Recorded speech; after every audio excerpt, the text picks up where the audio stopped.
This is Pod Populi, podcast for the people.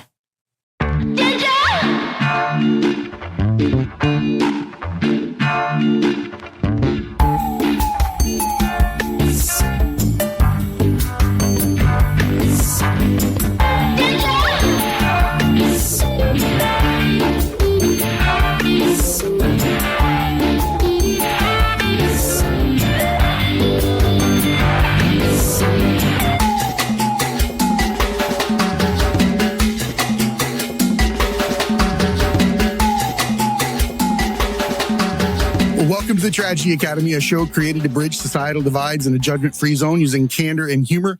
My name is Jay. We are joined today by Jessica Baladad. How you doing today, Jessica? I am fantastic. So happy to be here. Thank you for having me. I'm super excited to have you here. Jessica is a 6-year breast cancer survivor, founder of Feel for Your Life, and an advocate for patient education, AI innovation, and healthcare reform. She's been featured on Good Morning America, USA Today, and NFL's Crucial Catch campaign. And now you're slumming it with the Tragedy Academy. So let's do this thing. How you doing? I'm great. Why don't you just tell us a little bit about yourself, where you come from, and then we can kind of go from there. Sure. When I was 18 years old, I accidentally stumbled upon a lump in my breast. And I thought, oh my God, am I too young to get breast cancer? I knew it ran on my dad's side of the family, but I thought, is 18 too young? Well, as it turned out, it was a benign tumor called a fibroadenoma, which occurs in women of menstruating ages. And I had it removed. So I had a lumpectomy at 18. And it was that experience that put me in the habit of performing monthly self-exams. See, I'm a hypochondriac. If I was in your case and I was a woman, I would have been doing hourly exams, and it would have been weird because I could not handle that after that going forward. Well, it's so funny you say that because this was 2003, and this was the days before, like, Google was a thing, but it wasn't Dr. Google so much. Yes. We had to leave it to our own anxiety to try to figure out what to do. Man. And I know, right? So it was a mess. But let's see, 2018, 15 years later, I'm 33 years old. I'm performing an intentional self-exam in the shower. And I go over the right side, everything's okay. I go over the left side, and I found a lump in my breast. And I thought, oh my God, like, is this it? Is this breast cancer? I'm like, no. I'm like, no way. It's probably another one of those benign tumors. Mm-hmm. I was in the best shape of my life. I thought breast cancer only runs on my dad's side of the family. I'm probably fine. I had just gone to the doctor where she did a clinical exam of my breasts and said nothing to me about it. And I thought, I'm like, I'm good. I'm fine. I'm just, I did go to Dr. Google and I looked at the symptoms and I thought, well, I just have a lump. And I'm reading through the other symptoms.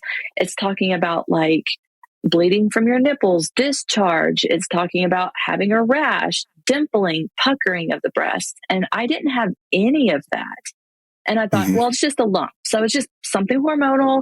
The doctor didn't say anything. And that was what put me at ease. Like, the doctor didn't say anything.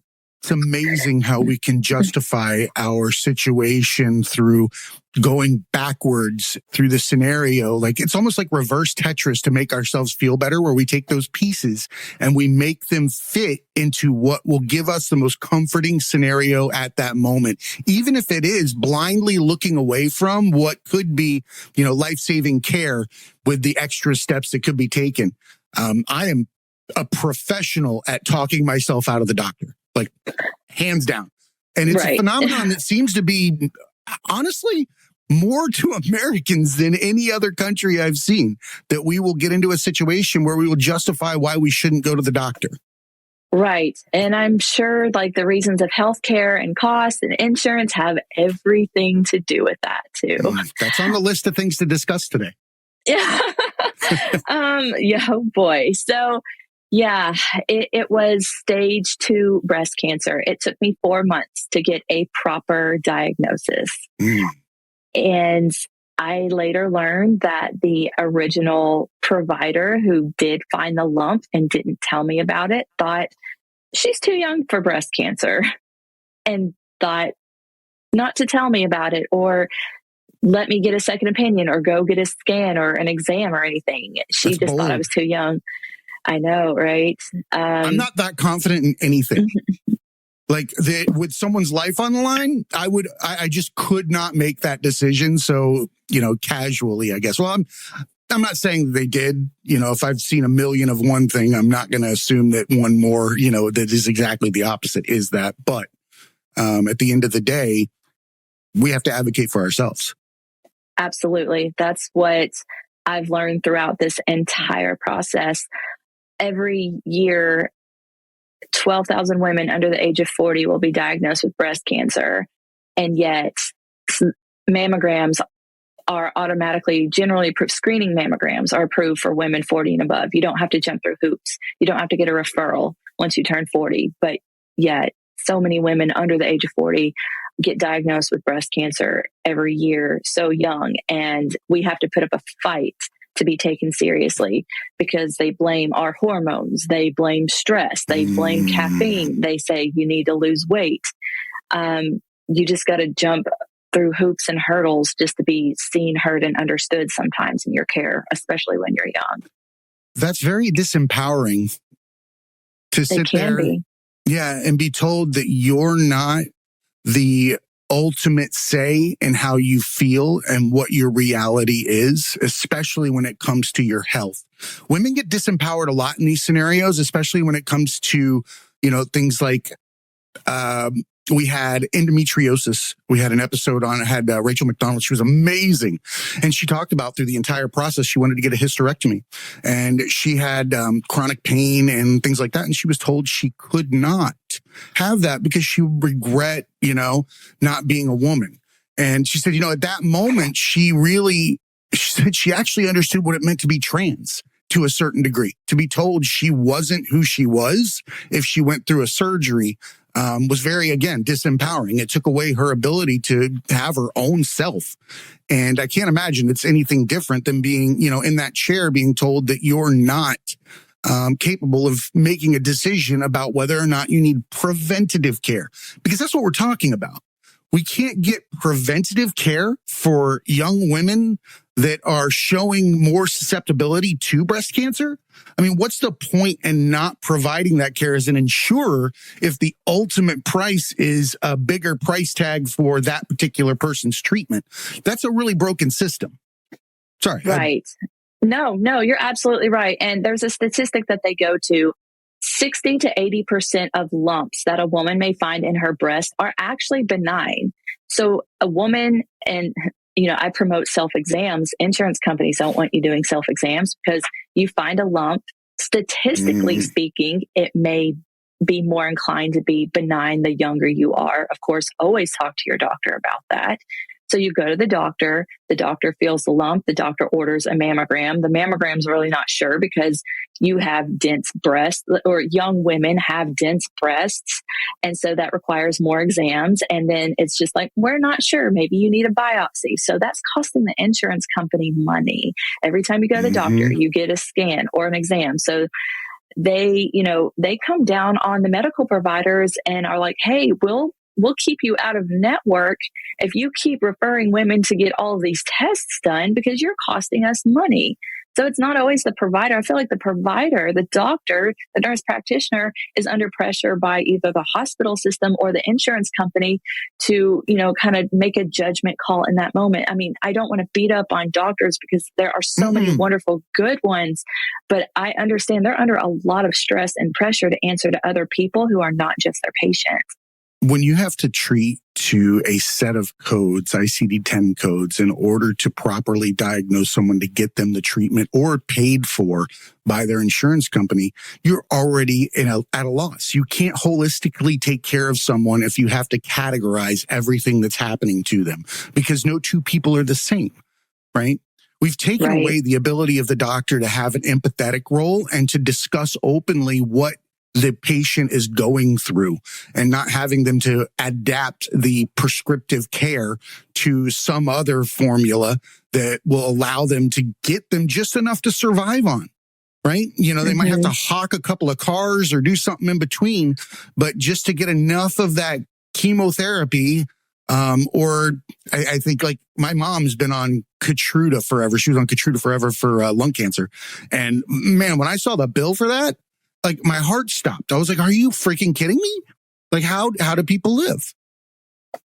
I know so many primary care physicians, they're tired of insurance companies just screwing them over and not paying out, and the stress and financial burden that their patients are seeing. So they've adopted policies and payment structures where it's kind of like a subscription-based service. Like, hey, pay us, X number of dollars every month. You can get this many exams, so many x-rays, this much blood work, come see us, for well visits. We can do phone calls, telehealth. They're completely changing how they interact with patients because they're tired of reporting to the insurance companies that are just jacking them around and, not and trying to control how they provide the care that they know is necessary. I know this is something that you're very, very passionate about, and you've spoken in front of, I believe, Congress yes. at one point about the gap that is insurance and medical care. I'd like to think that we operate on a pendulum. And we all know that there's been recent developments in the insurance world and the consumer and the patients and advocates and somebody taking things into their own hands, which I would never endorse anything like that. Right. But what I do believe is that all things operate on a pendulum, and a pendulum has to have a stopping point. And if you strangle your society into a position where they can never care for themselves and they're a victim to their own medical, eventually it's going to hit a breaking point and it's going to come back the other way. I think in my mind, what I would like to see happen will come up right after this.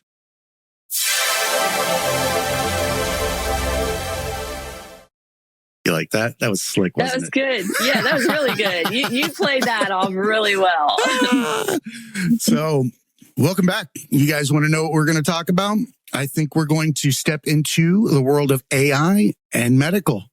So I want to give you a chance to tell us what your application is and what you see coming technology-wise to the medical field. I love talking about this because, when I found the lump in my breast, I just felt all alone. And when I was diagnosed with cancer, I had friends who were like planning their futures with their spouses, their weddings, having babies, stuff like that. I'm looking at my first ultrasound with my husband and we're looking at a breast tumor together. Like we're planning my will and, things like that. So it was a completely different experience for my early 30s. Absolutely. Absolutely. And when I created Feel for Your Life, I created the tools and resources I wish I had before and during my diagnosis. So when I came out to my friends and said, hey, I've got breast cancer, I'm going through chemotherapy. So if you see this bald baddie running around, that would be me. Just, mind your own business, at Walmart or grocery store. And so many of my friends were like, how did you even know to get diagnosed or get tested? And I'm like, well, I do my self-exams every month. Don't you? And it was crickets. And I thought, oh God, this is a problem. And I learned that women did not know about self-exams. One, no one ever taught them. Two, they were ashamed of their bodies and didn't feel comfortable touching themselves. Body dysmorphia is a thing.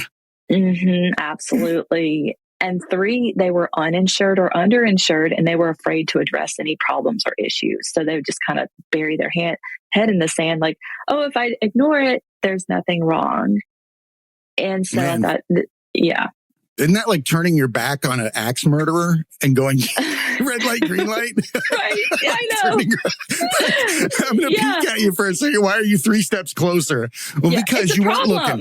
You weren't looking. Yeah. We do that though. And we don't want to care for ourselves for that fear. So tell me what it is that you did to bring people together in this process. Well, Feel for Your Life first started as a social media movement where I talked about doing self-exams and how to advocate for yourself to get screened. Then the pandemic hit And, all we the didn't know it was going to screening time happen. in the world. Right. Sort of. Yeah. You'd think. I mean, there's plenty of time to address self in that moment. There really is. There was time, but accessibility was missing. So when I was working on the NFL's Crucial Catch campaign, I learned that women were getting diagnosed at later stages because they were missing their screenings. And they were missing their screenings because they were too afraid to go to the doctor because no one knew what COVID was or how you could really get it or how contagious it was. People were just staying inside and staying home.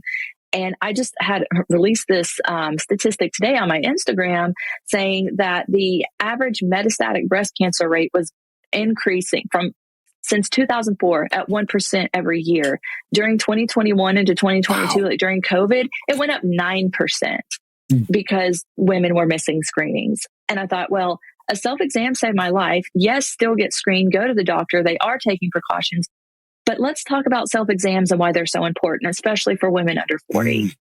So I created Feel for Your Life and made it an app to show women how to perform a self-exam, let her track her progress and keep up with things, and set monthly reminders so that she would never forget. We were all glued to our phones during the pandemic. So I thought, well, I'm going to use my pandemic time to learn how to create an app. And so I did. And then this spring, I launched the AI feature. It can take your pathology reports and translate them into terms that you understand and automatically populate questions for you to ask your doctor.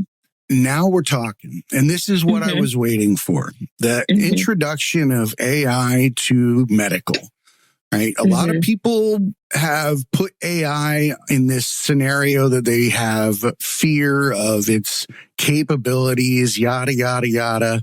And I try to explain to my friends, I'm like, it's a box of letters and numbers. In fact, it's everyone we can think of for now.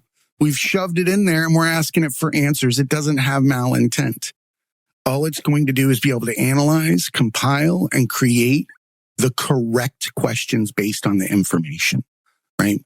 And in my mind, we are on the precipice of change in that we have the opportunity to level set our medical care, that gap that exists with the money made through the use of AI in the medical field, because that will advance and create a gap. There will be money saved, and that money saved should be put to good use, not called profit, right? I think that's one of the things that we're up against. I also believe that AI is going to actually give a chance for doctors to be doctors. Right. It's out of their hands after that. They get the amount of choices that are statistically correct and get to work with the patient. They're not sitting in the back seat reading through all of these different ICD-10 or 9 codes. It's already figured out for them. Now they can address it personally, empathetically. You ever seen a doctor cry with a patient? Probably not. Very rarely. Right? I've seen it, but yeah, it's not very often. It's not commonplace. How hard would it be to have to be a professional and not be able to share the emotion as well? I think that we're allowed to come back to that, given that opportunity, because we put in the time for what exactly that you're discussing. You know, that those genome mapping and being able to find out, you know, whether or not someone should be screened earlier is something that is invaluable. Right. And what we're seeing right now with AI, so 40% of women have dense breast tissue, and density in breast tissue, it's kind of like finding a piece of salt in a jar full of glitter is what having dense breast is. Like if you're trying to find, if you're trying to find a lump or a tumor or an abnormality in a mammogram, and a woman has dense breast tissue, it can be extremely difficult. So what AI is doing is actually helping radiologists and medical providers find abnormalities that they may miss.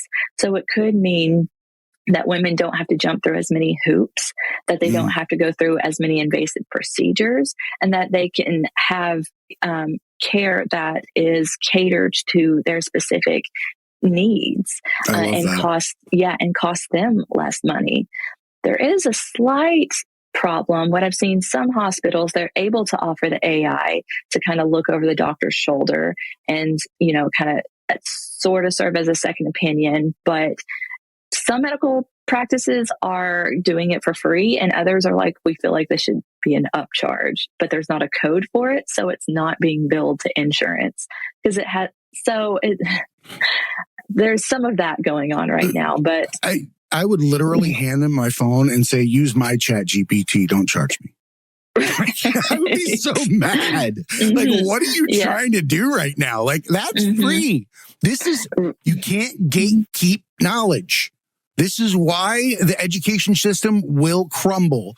It will crumble because of the readily accessed knowledge base that is out there now. You don't need to go to college to learn about the stuff they teach at Harvard. Doesn't mean that you're missing, you might be missing out on the education style, but the information is now there. Like lawyers, it's probably a lot easier to be a lawyer because you don't have to go through a pile of books anymore. Right? AI is supplementing so many things, and you can't tell people they're going to pay extra. Like, hey, you can get diagnosed or diagnosed light. Like, it's just as good, but you might not get it caught. That pisses me off. Like, is this a premium version? Right. It kind of sounds like that, right? Oh, and I God, think no. some medical facilities are like, why would we withhold? Like, why would we gatekeep this? Why would we do that? Got an extra $5? I'll tell you what's on this card. Right. Some facility, it's actually $40. Some facilities are starting to have. Yeah, I'm like, oh my gosh. When the screening for the mammogram itself under the Affordable Care Act should be free, that's what it was created for, so that preventative screenings could be free. So why would you charge a woman, hey, we can read your mammogram for $40, even though you probably came in here because the cost didn't keep you from coming here, but by the way, we can upcharge you $40 to get a better reading on it. And it's like, what the hell is wrong with us? Right. I know. That doesn't make any sense that we will put so much between health and happiness. Right? Right. Like, why can't we just see that there is an empathetic level that we have to live on as humans? Right? We have a really good ability to walk by things and not look at them. Like, people walk by homeless people all the time, people on drugs or, that are in some kind of trial or tribulation in their life. And we can walk by repeatedly. Can't do it when you look at them. You have to admit, maybe I don't have it so bad. And my victim status is going to disappear because everybody's a victim of some kind in some role. Right. And this is something that I wanted to actually talk to you about, since we've discussed AI and we've discussed how women can, find their, a lump in their breast and do self-exams. But how does one find out they have breast cancer and hit their knees and realize that life is going to change now for them? What do they do to survive that part of it or thrive through it?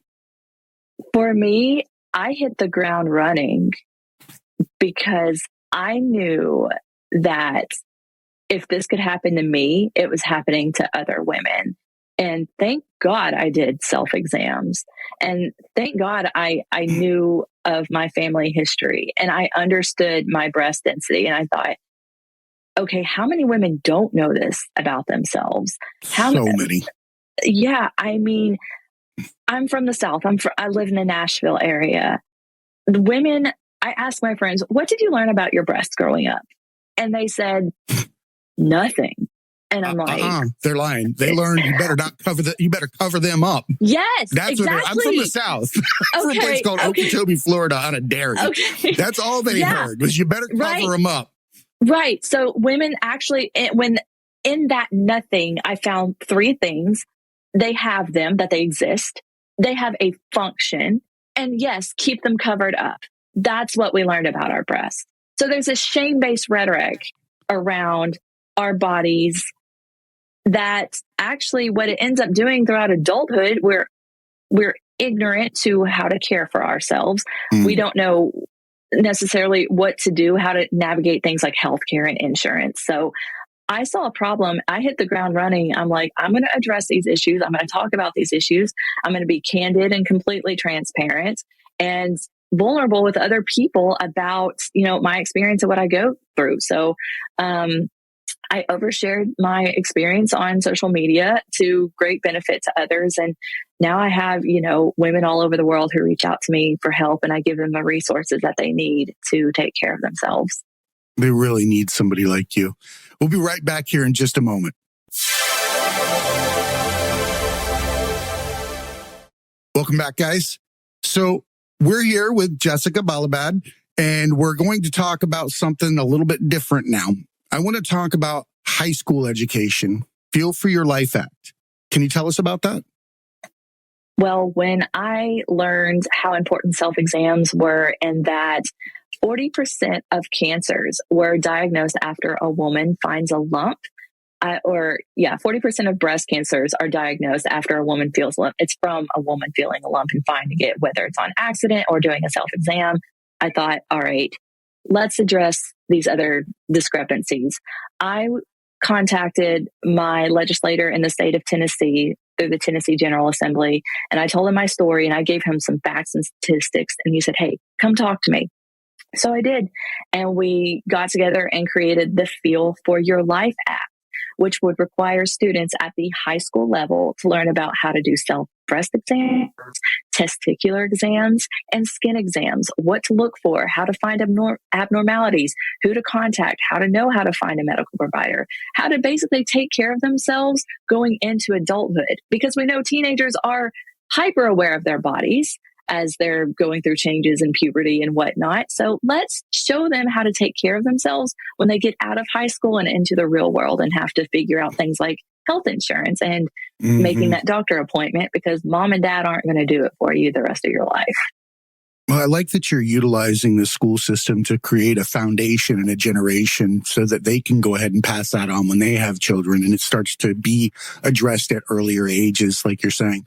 Because, let's be honest, there's not many families that are in such a great state that they're even thinking about whether or not their daughter has that, with everything that we have going on in the world. But if we have all the children in one location at once, why not discuss that and give them that ability to, like I said, have a foundation going forward in this generation versus that scattering of don't look at yourself, don't talk, anything under a shirt is nobody's business, and even your own. It seems weird, but it is, which is odd in and of itself. It creates body dysmorphia and other mental issues, and probably springs forward a whole lot of other darker sides of people from repression. Who knows, right? But you find yourself in front of these young women and these young men at this age, and it's really hard to accept the gravity of things at those ages, right? You can kind of dismiss things, laugh about it, and say whatever. What have you done when you're interacting with them to make this something that is more enjoyable, or enjoyable is probably the wrong word, but something interesting, fascinating, or to keep them engaged through it? Right. Well, you have to meet them where they are. You can't just throw statistics and things at them to, with adults, when you say 1 in so many people, 1 in 8 women will get breast cancer in their lifetime. To a teenager, that doesn't really mean anything because they don't know 8 people yet. That's the way I look at it. And they haven't grasped the reality of their mortality either. They're invincible. They have their whole lives in front of them. So what you have to present them is with stories and statistics, people in their family, understanding their family history. Like, how many of you know someone in your family who's had cancer? And everyone generally does, no matter what kind of cancer it is. Or maybe they have a friend whose loved one who has had cancer, or they've heard about it. So you relate it to their level and their experience of the relationship with someone who has had. who has had cancer, and you kind of bring it to their level like that emotionally and why it's important for them to be mindful of that. But you don't have to scare the crap out of them. Like, you better get screened and you better remember. Like in the 80s when Coach brought out the video of what could happen if you had premarital sex. You're like, exactly. You don't do that. They did that in the Army too. We're like, whoa. Look at we these get it. photos. Yes. Like, yeah, no you more. don't have to do it, because what they'll do in their fight, flight, freeze response is that they'll run away from it and just not acknowledge it whatsoever, and they completely forget about it. So if you do scare them, you'll scare them out of knowledge that's important for them to absorb. So you just bring it down on their level and make it more relational, and to be mindful of it rather than, you better do this, you have to do this, you must do this.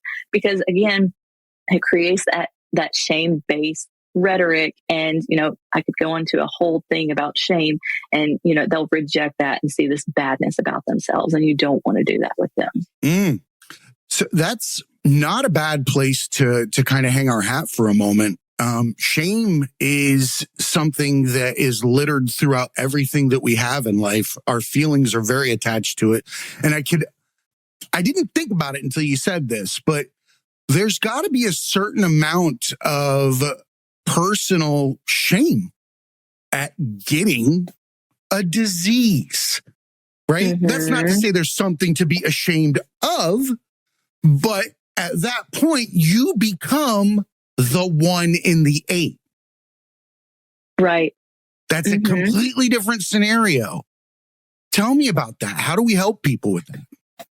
So many women blame themselves for getting breast cancer. And then even externally, people who can't handle the reality of your mortality. So here I am again, my friends, early 30s, they're, getting married, having babies or having second children. I'm looking death in the face, basically. Like, what is my life going to become, or how much do I have left of my life?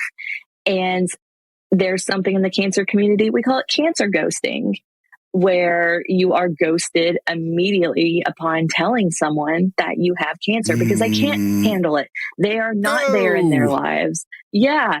So you feel this badness. Shame is a badness about yourself. So it's like, did I do this to myself? Is it because I did this? Was it my lifestyle? Was it because I didn't do something? I had a friend who came to me. He was like, oh, you drank cow's milk and you were on birth control. So, that's probably why you got it. And did people you headbutt them? Because they deserved a headbutt for that. Like, I'm so mad. Like, if I watch somebody say something like that, and I'm saying that doesn't mean I wouldn't actually do that. I just like to go over the top about things. But some people mean well in their descriptions of things. And I think you've hit on something very important. And that's when you said mortality, right? We don't discuss mortality. The most guaranteed item in existence, we refuse to discuss at any given moment, to the degree that when one of our loved ones has a mortality crisis, we will immediately turn away because we're so afraid of facing our own. But the problem is that sends a different message than you're not okay. That sends the message to the person with cancer that they're not okay. They're not in your mind. They're not privy to that discussion amongst yourself or whatever it is you're feeling. All they know is that their cancer has caused you to look away from them. And that's something to remember, right? At least in my mind, that's how I envision it. Yeah. I mean, you just nailed it perfectly. I couldn't have even said that any better. So I can tell you definitely understand this topic and have been affected by it. And I just wish more people were just more empathetic and informed that you are. I learned to approach things with humor. So many of my friends had questions, and I was just vulnerable, empathetic toward their concerns. Even the people who took it upon themselves to guess why I could have gotten cancer so young. I mean, it ran in my family. And I actually joke that it sprints in my family, even though we don't have a known gene mutation that's been discovered in our lineage. 14 women in my family have had breast cancer, and we don't have a name for the gene that could be mutated. Unless you're living in a compound underneath high voltage wiring or something, it's kind of hard to pinpoint, something like that. Right. Like, that's the only way I can see them actually having a good point. Here's the thing, like my dad's side of the family is from Appalachia, Kentucky.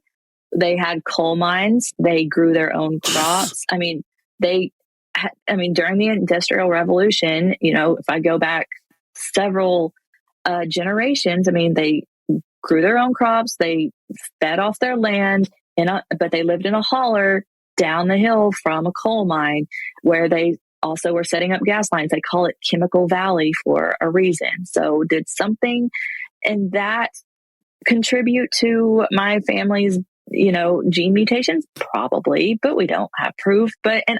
Why is a question that comes from your gut? I got to focus on what's happening in the present because why isn't going to get me to where I want to be. I have to look at what's happening now and where I want to be. So I can why myself to death, but it's not helpful. No, it's not. There's also a Chinese philosophy that says worry is preposterous because it serves no purpose in the now. It is nothing but hypotheses about what might happen when you have zero control over it and you're not Nostradamus and you're not going to get it right. Just not going to happen. You might hit it in the right hemisphere, but anybody could do that. The time spent worrying about what might happen is taking away from the ability for you to race that gene, right? If yours is a sprinter, you better hit the ground and do some hamstring stretches.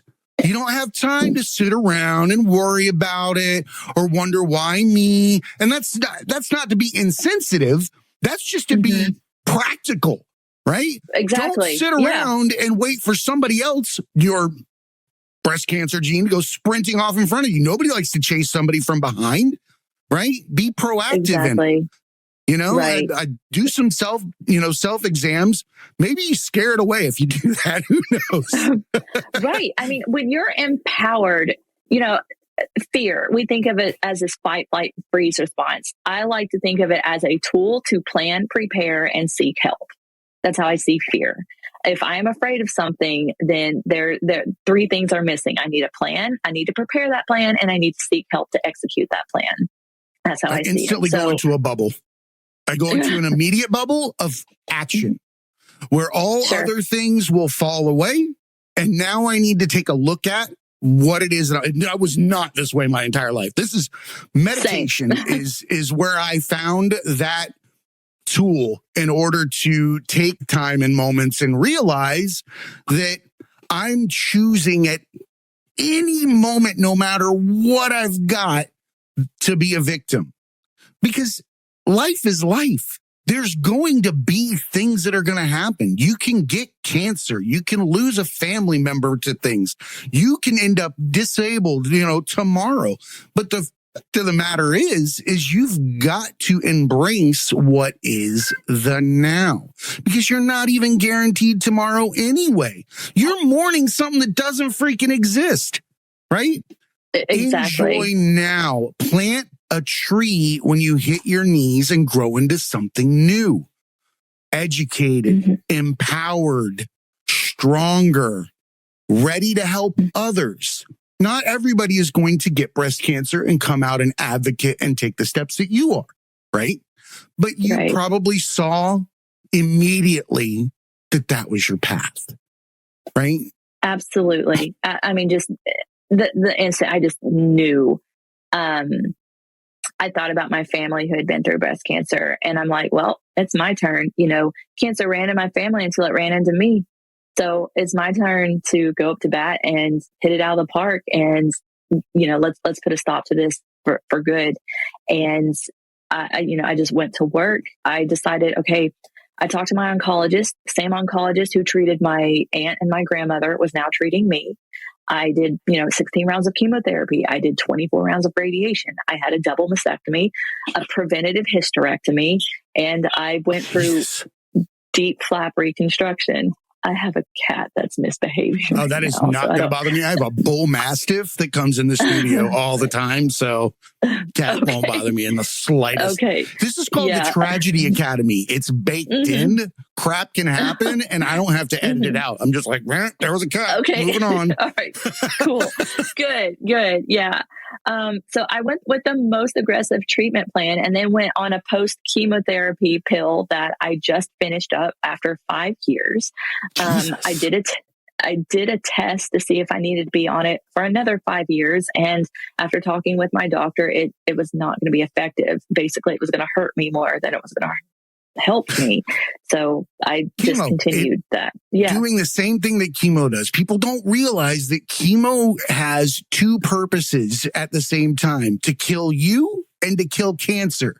Which one wins is which one wins. Like, that's how it is. The time is the factor. If the cancer dies first, you get to go on. If you die first, the cancer won.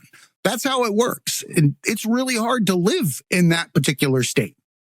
Yeah, it's about facing reality and making difficult decisions when you can come to grips with what you're like, the reality. Like when you accept reality and you realize, okay, this is what I have control over and this is what I don't have control over.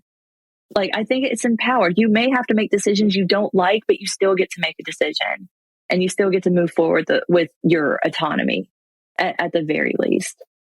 And I am grateful for all the wisdom I had around me and the people and the mindset that I just had going into this.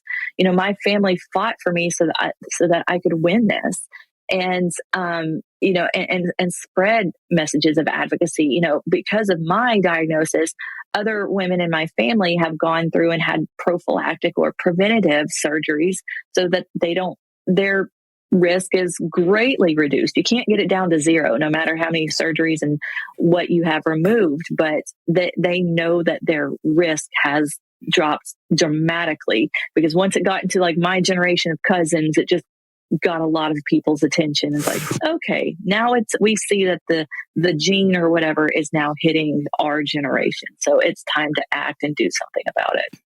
Do you remember in the gym, they used to have those banners on the wall, and it would list off the number of years you were champion. 1988, this team, 1987, this team, 1963, this team. You guys deserve a fucking championship banner in your family where you can put down how many times you kicked breast cancer's ass, either through preventative care or straight punch to the face when you got to do it, right? That to me is a testament, right?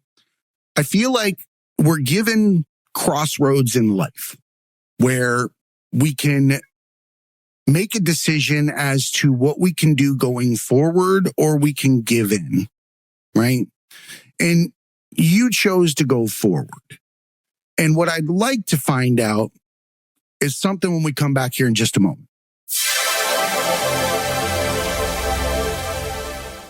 All right, welcome back, everybody. We're actually going to find out what makes Jessica tick behind breast cancer, because we need to have something that we're passionate about creatively. And I know that you happen to have a hobby that you love to do. And I'm only guessing that it probably brought you some kind of relief throughout this entire process. You like photography, right? I do. I love photography. I love taking pictures of animals and sporting events, because those are subjects that can't talk back to you. That's great. You're right. I love to go to different zoos and take pictures of animals. And I mean, don't go to the zoo with me. It's not a trip to the zoo. It's Jessica's safari adventure, where I will sit in front of Do you wear a hat? You should get a hat. You should get a hat specifically for this. Like, it's not good. No, that's it. I got to get a hat. If I see you on social media and you put up any pictures in the zoo and you're not wearing some kind of I'm a zookeeper hat, or I'm out in the safari taking pictures through the woods, I'm going to be very disappointed. Okay. You said you're all When about I humor. get a hat, I will tag you when I get a hat and I go and I take photos, as long as it doesn't get in the way of my camera and the lens that I'm using. Because sometimes yeah, I that's just have to, true. yeah. Didn't think about that. So as long as it's not blocking that or the shot that I'm trying to get, I'm good. But I mean, I am on the ground. I am upside down if I need to be. Like, I'm kind of like that weirdo at the aquarium or the zoo who will go through any lengths legally, questionably ethically, to get the shot that I want to get. Are you at like a penguin's colonoscopy or what? Hold on a minute. What are we photographing here? Like, give them I'm kidding. I have tricks to get animals' attention. Like, if they're sleeping, I know how to politely wake them up. They was it an air horn? It's not quite that abrasive. I shake my car keys, and there's something about shaking my car keys. Yeah, they'll perk up, they'll look around, red pandas especially. I feel bad. I'm like, y'all, I tried to get here early so that I knew you would be eating and be awake, but you're already back asleep. But I know you've been sleeping all night, so I'm going to shake my keys.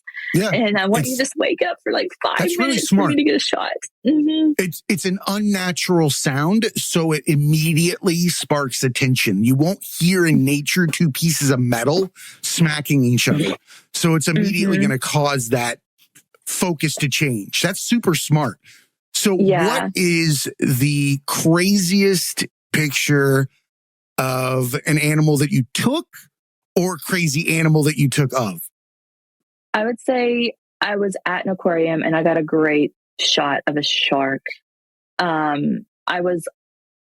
do I describe the position I was in? Because I was like on the ground up under this bench to get this shot where the light was kind of beaming down on the shark. And I was in like this aquarium tunnel so I could shoot upward towards the shark and get this light that was from the outside beaming down.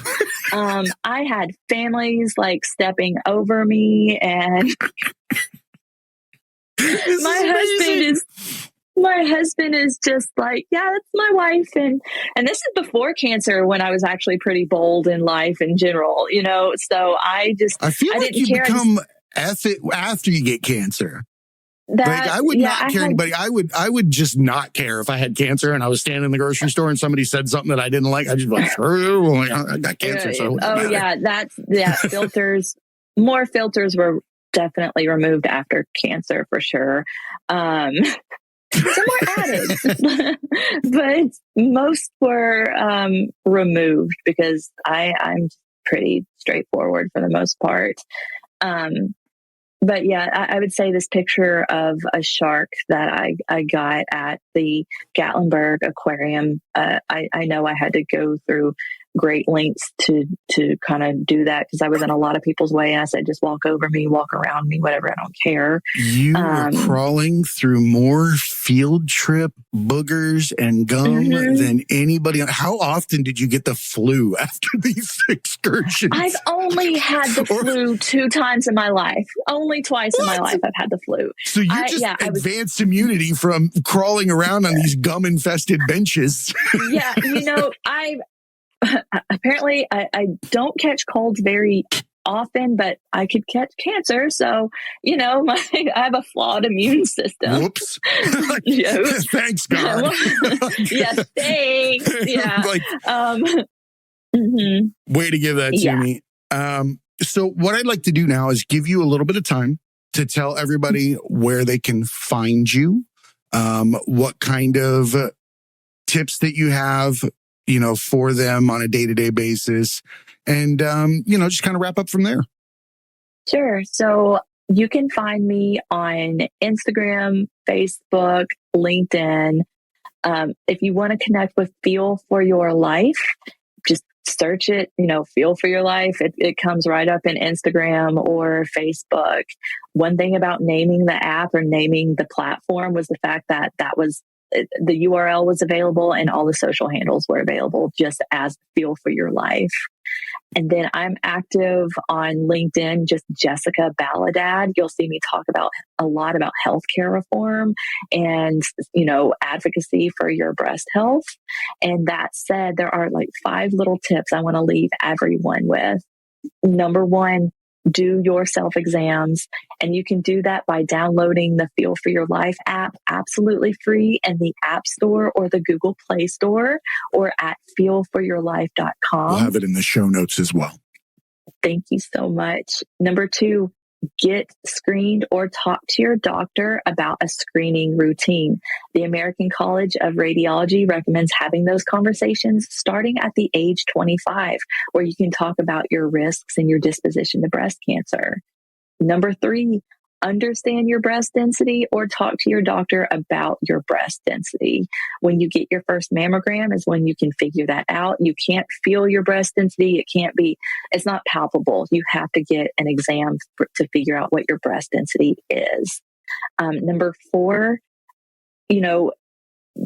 understand all of your family history to not just breast cancer, all cancers, because prostate cancer is related to breast cancer. They're both hormonally fueled. You can talk about, your risk for different diseases as well, but talk about all the different cancers in your family.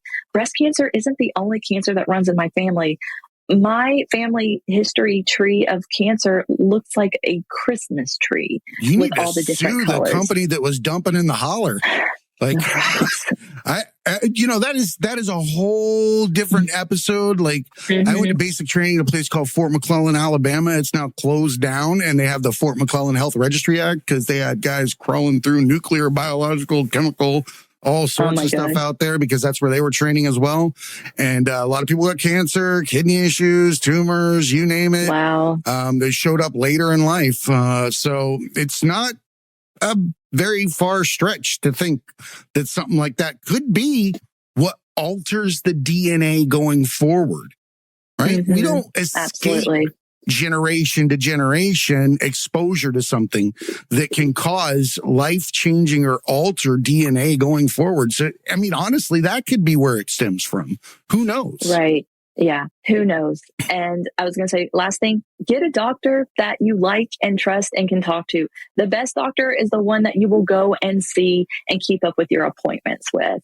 So, you work from there, get your exams, do your self-exams, and, you can be the best advocate for yourself. I can't thank you enough, Jessica. I like to think that when we bring people on, I always let them know that I believe that we're given opportunities in life to be our authentic self, right? And that means that we become at that point a lighthouse. Once you find who you are, and I believe that when we go through those crossroads where we hit our knees, we actually find out who we are, what makes us tick, what the important things are. And it looks like you've embodied those and you've now stood up and you've become a lighthouse for other people to find their way. They might have their own pathway to getting there, but they see that you've taken on something so important and you've done it on such a stage that if anybody needs help, they may not even need to come ask you. All they have to do is look at the path that you walked. And I appreciate that you're leaving this path to these places that people can get treatment. It's a very rare gift that people get in life. And I appreciate that you've taken that on full force. Thank you so much. That's so kind of you. And it keeps me encouraged and just affirms for me that I'm in the right space doing what I need to be doing. Awesome. I absolutely love that. And remember, everybody, be cool and keep learning.